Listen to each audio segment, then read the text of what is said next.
श्री कृष्ण कहते हैं कि जीवन में एक दोस्त कर्म जैसा भी ज़रूर होना चाहिए। तुम्हारे गलत होते हुए भी तुम्हारे लिए युद्ध करे। होने वाले खुद ही अपने हो जाते हैं। किसी को कहकर अपना नहीं बनाया जाता। रिश्ते हमेशा एक दूसरे का ख्याल रखने के लिए बनाए जाते हैं, एक दूसरे का इस्तेमाल करने के लिए नहीं। चूम लेती हूँ हर मुश्किलों को मैं अपना मानकर। ज़िंदगी कैसी भी हो आखिर है तो मेरी ही। जो हैरान है मेरे सब्र पर उनसे कह दो, जो आंसू ज़मीन पर नहीं गिरते वो दिल चीर जाते हैं। डर रखिए वक्त के वार से, बुरा वक्त किसी पे भी आ सकता है। धन ना हो तो रिश्ते उंगलियों पर गिने जाते हैं, और धन हो तो रिश्ते डायरी में लिखे जाते हैं। जहर का भी अपना हिसाब है, मरने के लिए थोड़ा सा और जीने के लिए बहुत सारा पीना पड़ता है। डूबी है मेरी उंगलियां खुद अपने के लहू में। कांच के टुकड़े उठाना भी एक सजा है। ताकत की ज़रूरत तभी पड़ती है जब किसी का बुरा करना हो, पर दुनिया में सब कुछ पाने के लिए प्रेम ही काफ़ी है। श्री कृष्ण कहते हैं, ओस की बूंद अगर केले के पत्ते पर गिरे तो वो कपूर बन जाती है। सीत में गिरे तो मोती, यदि विषधर के मुख में गिरे तो विष। बूंद एक है परंतु उसके प्रवाद भिन्न है, क्योंकि उसे आकर्षित करने वालों का व्यवहार भिन्न है। इसलिए ये आप पर निर्भर करता है कि आपके भविष्य में आपको विष चाहिए या अमृत। स्मरण रखें, हम वही बन जाते हैं जैसा हम सोचते हैं, जैसा विश्वास रखते हैं। यह आपका विश्वास ही है जो ये निर्धारित करेगा आपको विष मिलेगा या अमृत। इसलिए अपनी सोच को दृढ़ रखिए, सकारात्मक रखिए और फल भी सकारात्मक ही आएगा। श्री कृष्ण कहते हैं, जो आग की भट्टी में तपते हैं दुनिया के बाजार में वही सिक्के चलते हैं।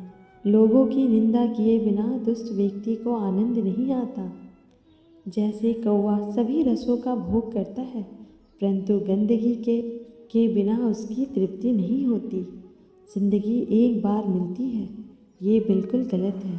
सिर्फ मौत एक बार मिलती है, जिंदगी तो हर रोज़ मिलती है। जब सोच में मोच आती है तो हर रिश्ते में खरोच आ जाती है। समय एक ऐसी गाड़ी है जिसमें ब्रेक भी नहीं, रिवर्स गियर भी नहीं। जिम्मेदारियों की एक खूबी होती है कि आपको कभी बिगड़ने नहीं देती। कानून की ज़रूरत एक बुरे लोगों के लिए होती है, किंतु सभ्य लोग तो शर्म से ही मर जाते हैं। तारीफ करने के लिए किसी के जिगर होनी चाहिए, बुराई तो बिना हुनर के भी की जाती है। मेरी खामोशी से किसी को कोई फर्क नहीं पड़ता, परंतु शिकायत में दो शब्द कह दूं तो वह चुप जाते हैं। श्री कृष्ण कहते हैं, जब से यह सृष्टि बनी है नदी की धारा और चट्टान के बीच में सदैव संघर्ष रहा है, परंतु हर बार चट्टान की कठोरता को हारना पड़ता है और नदी की धारा कोमल होते हुए भी कठोर चट्टान को हरा देती है। कभी सोचा है कि ऐसा क्यों होता है?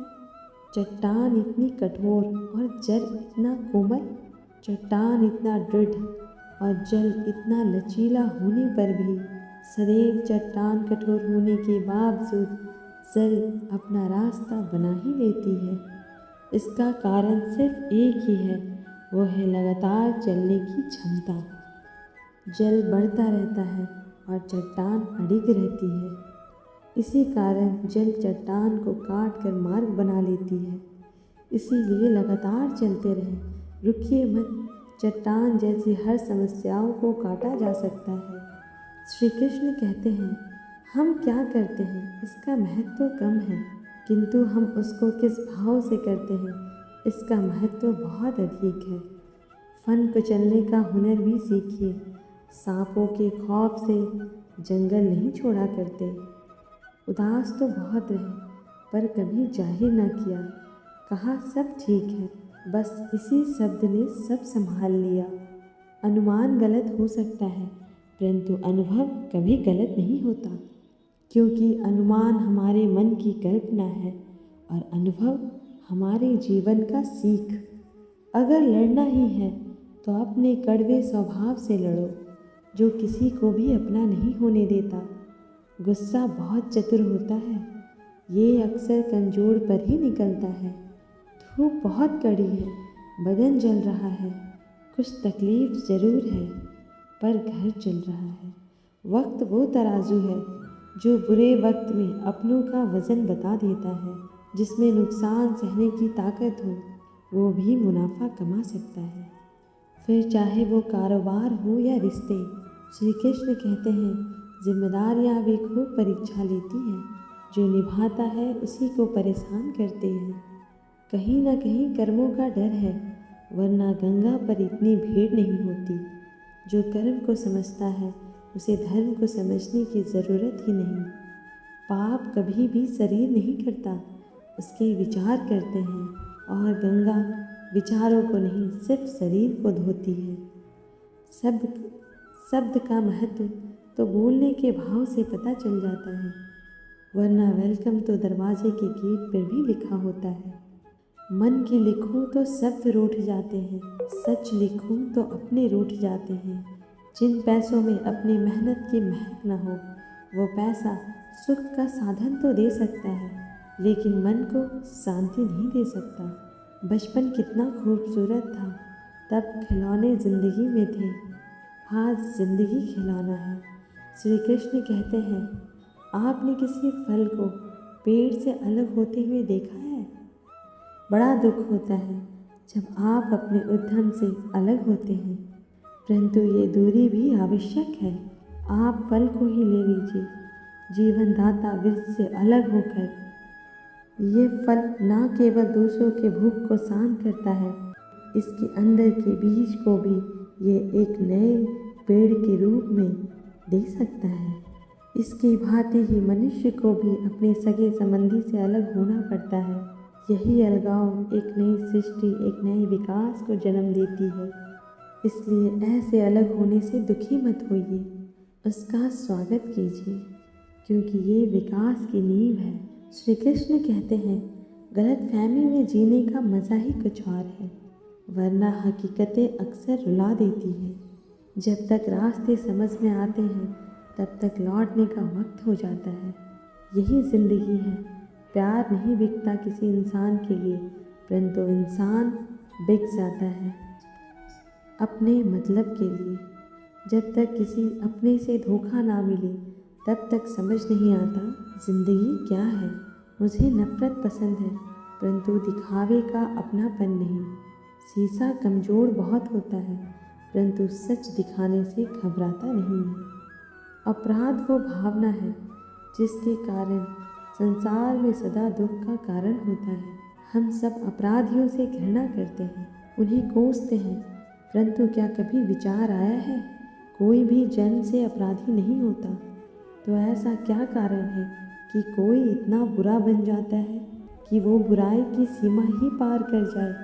कारण है इसका कामना। कामना पर यदि नियंत्रण न रखा जाए, कामना को पूर्ण करने के लिए अगर परिश्रम न किया जाए, तो वो तृष्णा में बदल जाती है, और तृष्णा लालच में, और लालच छल में। लालच करते हुए ही मनुष्य अपने अपराध की ओर पहला कदम बढ़ा देता है। इसलिए यह अत्यंत आवश्यक है कि मन की कामनाओं पर नियंत्रण रहे। यदि मन पर नियंत्रण रहेगा, तो अपराध पर स्वयं ही नियंत्रण हो जाएगा। हम सबका मन करता है कि हम जीवन के ऐसे शिखर पे पहुँचें जहाँ हमसे ऊपर कोई ना हो, जहाँ हमें कुछ करने की आवश्यकता ना पड़े। कुछ लोग इस शिखर पर पहुँच भी जाते हैं, परंतु सदा उसका मन विचलित रहता है। बहुत ही मनोरंजक बात है कि जिस विश्राम को पाने के लिए हम इतनी मेहनत करते हैं, वहाँ पहुँचने के बाद भी हमारा मन विचलित रहता है। वन का राजा से को होने पर भी शिकार करने के लिए इतना परिश्रम क्यों करना पड़ता है? जरा सोचिए। वन का राजा होने के बाद भी, क्योंकि राजा होने का मतलब ये नहीं कि शिकार करना नहीं है। खाना स्वयं उनके समक्ष आकर कहे कि तुम मुझे खा लो, ऐसा कभी नहीं होता। कार्य हमेशा आपके परिश्रम से संपन्न होते हैं, आपकी कामना से नहीं।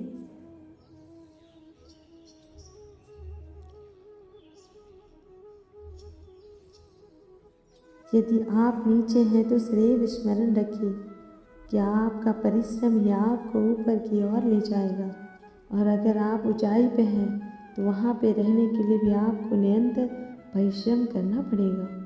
अर्थात परिश्रम से मुक्ति नहीं है, क्योंकि परिश्रम ही जीवन है। भगवान श्री कृष्ण कहते हैं, डरो मत, ईश्वर हमेशा तुम्हारे साथ है। जब भी हमारे मन में डर पैदा होता है तो हम भयभीत हो जाते हैं। कई सवाल मन में उथल पुथल मचाने लगते हैं कि अब क्या होगा, कैसे होगा, क्या हम हार जाएंगे या कहीं ये अंत तो नहीं। हमें अपने आसपास की सभी चीज़ें दिखाई देने लगती है जो वास्तव में होती ही नहीं है। हमारे मन की कल्पना ही हमारे मन के डर को जन्म देती है, और ये डर हमारे वर्तमान और भविष्य को नष्ट कर देता है।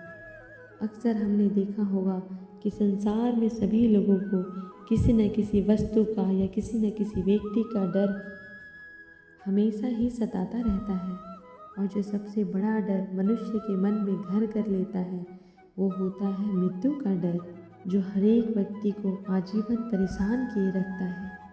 आपने देखा ही होगा कि माता पिता अपनी मृत्यु से पहले अपने बच्चों के लिए वो सब कुछ करना चाहते हैं जिससे उनके बच्चों को भविष्य में किसी भी तरह की परेशानी ना हो। परंतु क्या ये सही मार्ग है? क्या संतान उसके प्रति ये डर के भाव को खत्म कर सकती है?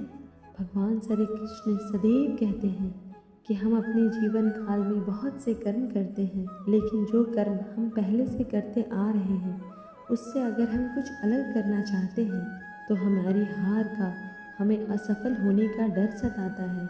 बिना परिणाम जाने ही हम अपने मन में ये सोच लेते हैं कि कुछ न कुछ जरूर पूरा हो जाएगा, और यही भाव हमें डर की स्थिति में पहुंचा देता है। श्री कृष्ण के अनुसार यही डर हमें अज्ञानता की ओर ले जाता है। वास्तव में अज्ञानता का पहला चरण है भय, जो श्रेष्ठ से श्रेष्ठ मनुष्य के विवेक को हर लेता है। श्री कृष्ण उसी की मदद करते हैं जो अपनी मदद खुद करता है। दोस्तों, इस वीडियो में इतना ही। जय श्री कृष्ण। राधे राधे।